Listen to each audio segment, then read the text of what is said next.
Hey guys, how you doing? First off, I have a woman who was fined for falsely accusing her husband of domestic violence and dowry harassment. This is what the article reads. The recent case of a woman from Mumbai has brought to light increasing number of cases of perjury after a woman was fined rupees 10,000 for lying under oath after 7 years as the man was acquitted from domestic violence charges. First question is, brought to light? Where the fuck were these people living? In Antarctica? This has been an epidemic for years. It goes on. Now, joint civil judge, okay, blah blah blah, fined a Malad woman Anjum Abbassadeh rupees 10,000 for lying under the oath after Hussain, 35, produced evidences against her which opened the can of worms in the false domestic case. She could not produce evidences for domestic violence and she lied that she was not working while we produced the evidences like her payslip, income proof and every relevant document 2 years back.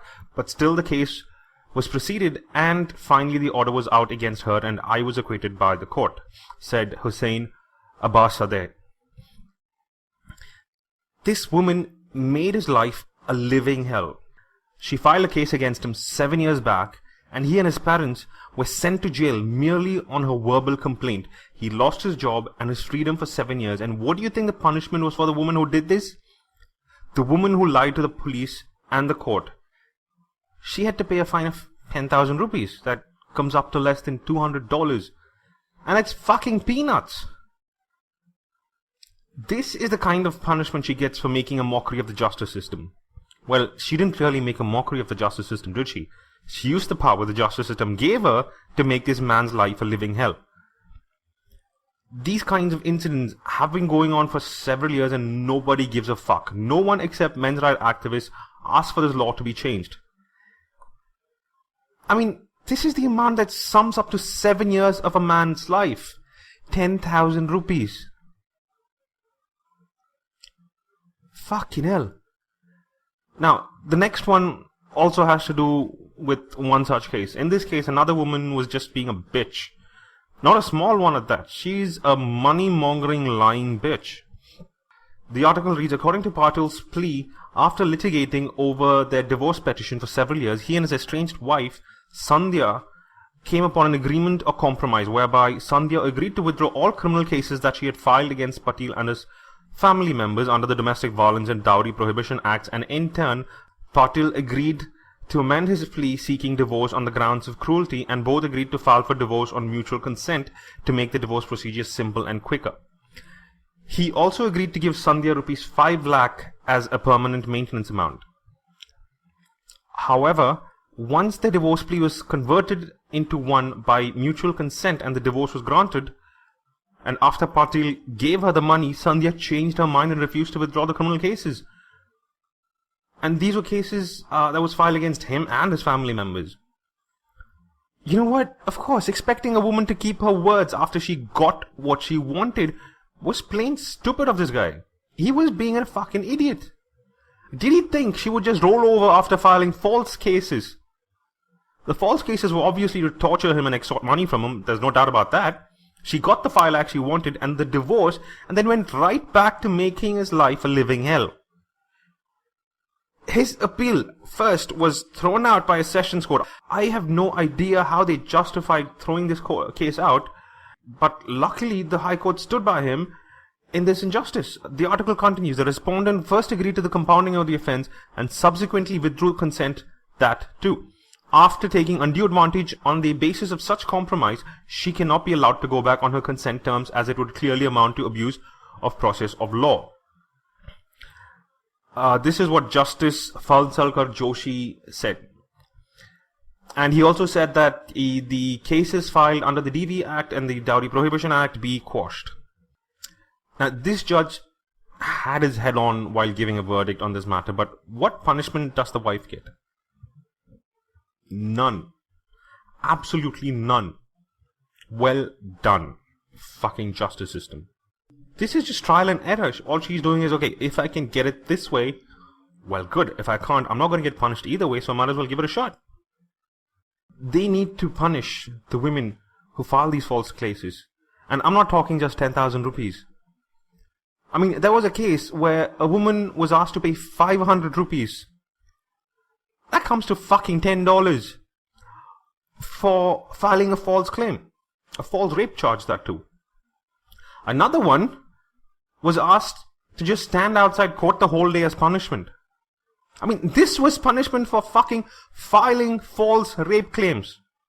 And it was found to be false because they said it themselves. They said it in court that they had filed it out of vengeance and anger. And you punished them with what, 500 fucking rupees and standing for a day outside court? Kids get punished more than that in school. Anyway, the final article actually shocked me, to be honest. It's about a mother who killed her own daughter. The incident was reported from Kabaddi Gully near Sri Lampur Market around 11 p.m. on Saturday. Family members of the girl, Mohsina, claimed that she left her room in the evening when they went out for wedding rituals.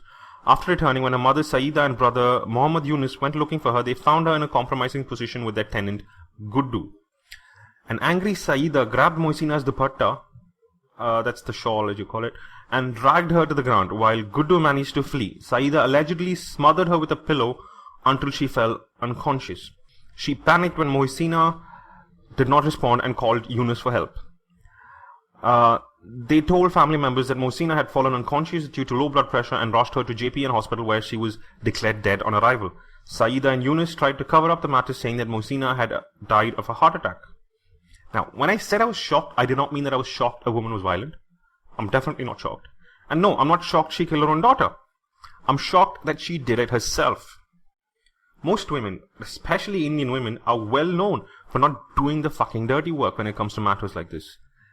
They usually rile up one of their relatives, the father, the uncle, the cousin, and get them to do the dirty work. It's something like a mafia boss. He tells his henchmen, take care of him. And that's it.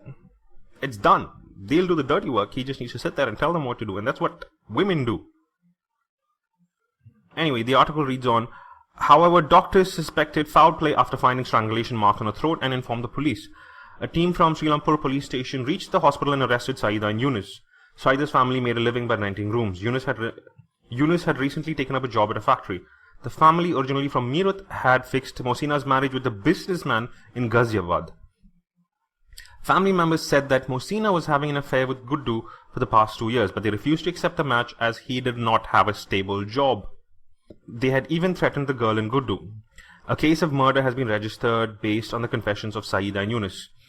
If this was a father who killed his daughter, the term violence against women would be thrown around wildly in every sentence. I'm also shocked the guy wasn't killed, to be honest. Usually he'd be the first one to go. Now, this is actually how you know it's not really about violence against women. It's just to keep the narrative that men are violent towards women. That's why they use that fucking phrase. The term violence against women is used purely to keep the public informed that all men are violent sociopaths waiting to grope, rape, or kill a woman.